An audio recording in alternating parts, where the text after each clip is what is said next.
बिस्मिल्लाहिर्रहमानिर्रहीम। अस्सलाम वालेकुम नाजरीन, मैं हूं उमर अली गुम्मन और अपने डिजिटल चैनल पे मैं आपको खुशामदीद कहता हूं। नाजरीन, आज हम बात करेंगे किर्गिस्तान के हवाले से कि वो मैदान जंग क्यों बना हुआ है और वहाँ पे तशद्दुदाना कार्रवाइयाँ क्यों जारी हैं, गैर मुल्की स्टूडेंट्स और मुकामी स्टूडेंट्स क्यों लड़ रहे हैं।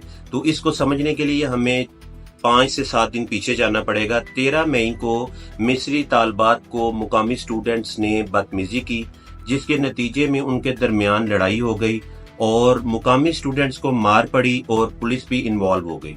वो थाने लेके गए, वहां पे बात रफा दफा हो गई। पुलिस ने वार्निंग दी कि आज के बाद आपने ऐसे नहीं करना, लिहाजा वो चले गए। इसके बाद मुकामी स्टूडेंट्स ने, जो किर्गिस्तान के स्टूडेंट थे, उन्होंने इसको इज्जत नफ्स का मामला बनाया, अना का मसला बनाया और सोशल मीडिया पे एक नैरेटिव बिल्ड करने की कोशिश की कि मुकामी स्टूडेंट्स को बहुत बेदर्दी के साथ मारा गया है और ये गैर मुल्की स्टूडेंट्स एक माफिया बन गए हैं और हमारा जीना मुहाल कर दिया है। इससे जज्बात भड़क उठे और अब क्या होता है कि 10 लोग पहले इकट्ठे होते हैं, फिर 20 इकट्ठे होते हैं, फिर इसी तरह 100 इकट्ठे हो जाते हैं और वो हॉस्टल्स में जाते हैं जहाँ पे गैर मुल्की स्टूडेंट्स रह रहे हैं और उनको हॉस्टल से निकाल के मारा पीटा जाता है, शीशे तोड़े जाते हैं और इतनी बुरी तरह से वायलेंस किया जा रहा है कि कई कैजुअलिटीज भी हो गई हैं, लोग जहाँ भाग भी हो गए हैं, कई तालबात हुए हैं। अब इसहाक डार के मुताबिक, जो डॉन न्यूज को इन्होंने इंटरव्यू दिया है, कि पाकिस्तानी 16,000 स्टूडेंट्स वहाँ पे जेर तलीम है और अब जब एक दफा हवा चल गई है और गैर मुल्की स्टूडेंट्स को मारा पीटा जा रहा है तो उसमें कोई नहीं बच रहा, चाहे वो इंडियन है, चाहे वो बांग्लादेशी है, चाहे वो पाकिस्तानी है।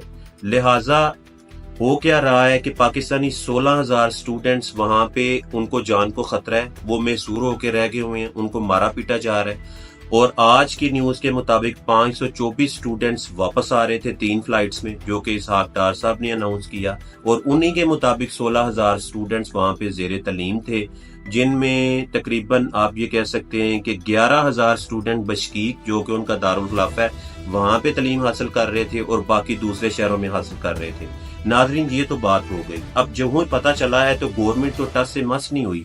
उन्होंने तो सफीर ने, जो कि पाकिस्तान का जो सफीर है किर्गिस्तान में, उसने भी बयानात दिए कि यहाँ पे सब खैर है, कोई ऐसा मसला नहीं है। लेकिन स्टूडेंट्स को जब इंटरव्यू किया जा रहा था सोशल मीडिया के थ्रू, तो वो हालात कुछ और ही बता रहे थे। और आज अगर वहाँ पे कुछ भी नहीं था तो मोहसिन नकवी साहब ने जो स्टूडेंट्स को रिसीव किया है, उनमें से जख्मी स्टूडेंट भी उनके साथ मिल रहे हैं और वो उनको हालात बता रहे हैं। लिहाजा ये तो सारी बात हो गई। अब हम ये समझने की कोशिश करते हैं कि इतने ज्यादा स्टूडेंट्स वहां पे कैसे तालीम हासिल करने के लिए चले गए। तो इसकी बुनियादी वजह यह है कि पाकिस्तान में मेरिट बहुत ज्यादा हाई है। 98%, 95% जो बच्चे नंबर हासिल करते हैं उनको मेडिकल के यूनिवर्सिटीज में दाखिला मिलता है, जबकि किर्गिस्तान में 60% वालों को भी दाखिला दे दिया जाता है। और इसमें जो इंकशाफात हुए हैं कि पाकिस्तानी माफिया भी इसमें शामिल है और पाकिस्तान के बड़े सरमायादार भी इसमें शामिल है। उनको पता है, वो नजायज फायदा उठा रहे हैं स्टूडेंट का। उनको पता है कि यहाँ पे मेरिट बहुत ज्यादा हाई है और PMDC, जो कि पाकिस्तान मेडिकल डेंटल एसोसिएशन होती है, जो कि परमिशन देती है मेडिकल कॉलेज ओपन करने के लिए, उनका क्राइटेरिया बहुत सख्त है। वो कहते हैं कि एक इंस्टीट्यूट भी होना चाहिए और साथ में 100 बेड वाला हॉस्पिटल भी होना चाहिए, जिनमें मरीज आते हों, चेक करवाते हों और तलबा तालीम भी हासिल करें और उनके साथ प्रैक्टिकल नॉलेज भी हासिल करें।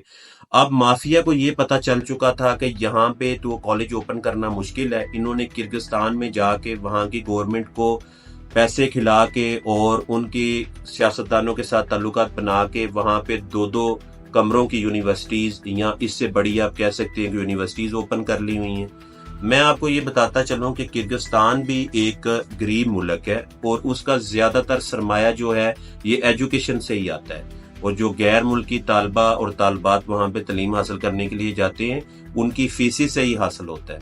लिहाजा अब हम बात करते हैं पाकिस्तानी माफिया पे। पाकिस्तानी ने वहां पे क्या किया हुआ है कि वहां पे उनको पैसे खिला के कॉलेजेस बना लिए हुए हैं और यहाँ से स्टूडेंट्स को वहां पे दाखिला करवाते हैं, और एक स्टूडेंट्स को दाखिला करवाने के बाद 3 से 4,000 USD उनकी कमीशन होती है और हर सेमेस्टर में उनको $500 वो मिलता है।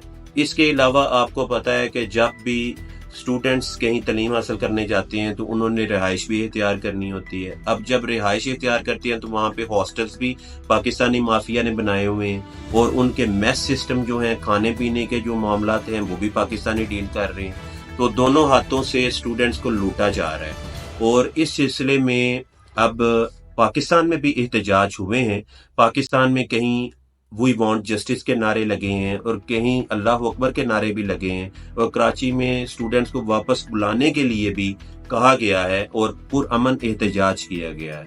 تو لہٰذا اب 3-4 پہلو ہیں اس کیس کو ٹھیک کرنے کے لیے. وہ پہلا پہلو یہ ہے کہ پاکستان کی گورنمنٹ کو چاہیے کہ میڈیکل کی تعلیم کے لیے راستے ہموار کرے اور ایجوکیشن کے بجٹ کو انہینس کرے, مزید بڑھائے, تاکہ پاکستانی اسٹوڈنٹس یہاں پہ تعلیم حاصل کر سکیں اور پی ایم ڈی سی کے کرائیٹیریا کے مطابق انسٹیٹیوٹ بنائے جائیں, تاکہ ایک اچھا مٹیریل تیار ہو سکے اور ایک اچھا ڈاکٹر ود پریکٹیکل نالج تیار ہو سکے, نہ کہ ان ممالک میں جا کے جہاں پہ مافیا پیسے کھلا کے ان کو ایم بی بی ایس کی تعلیم دلوا رہا ہے اور ان کی کوالٹی بھی اتنی کوئی اچھی نہیں ہے.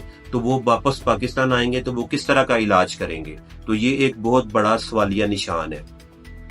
لہٰذا پاکستان کی گورنمنٹ کو ان پہلوؤں پہ کام کرنا چاہیے. سب سے پہلے تو میڈیکل انسٹیٹیوٹ کو مزید اوپن کرے اور ان کو ایجوکیشن کے بجٹ کو بڑھائے. نمبر 2, سپریم کورٹ کو چاہیے کہ اس کے خلاف سو موٹو ایکشن لیا جائے اور انکوائری بٹھائی جائے اور اس مافیا کو بے نقاب کیا جائے. اور تھرڈ اور لاسٹ اسٹیپ جو کہ فوری کرنے والا ہے کہ پاکستان کی گورنمنٹ کو فی الفور اقدامات کر کے ایمبیسیز کو ایکٹیویٹ کر کے, اور چاہے وہاں پہ فارن منسٹرز کو جانا بھی پڑتا ہے تو وہاں پہ جا کے اسٹوڈنٹس کی جان مال عزت آبرو کی حفاظت کر کے ان کو سیف اینڈ ساؤنڈ واپس لے کے آیا جائے, اور پھر اس کے بعد کرغزستان کی گورنمنٹ کے ساتھ بیٹھ کے معاملات طے کیے جائیں اور ایک پرامن ماحول بنایا جائے. اگلی ویڈیو میں ملاقات ہوگی. اب تک کے لیے اتنا ہی, اجازت دیجیے. اللہ حافظ.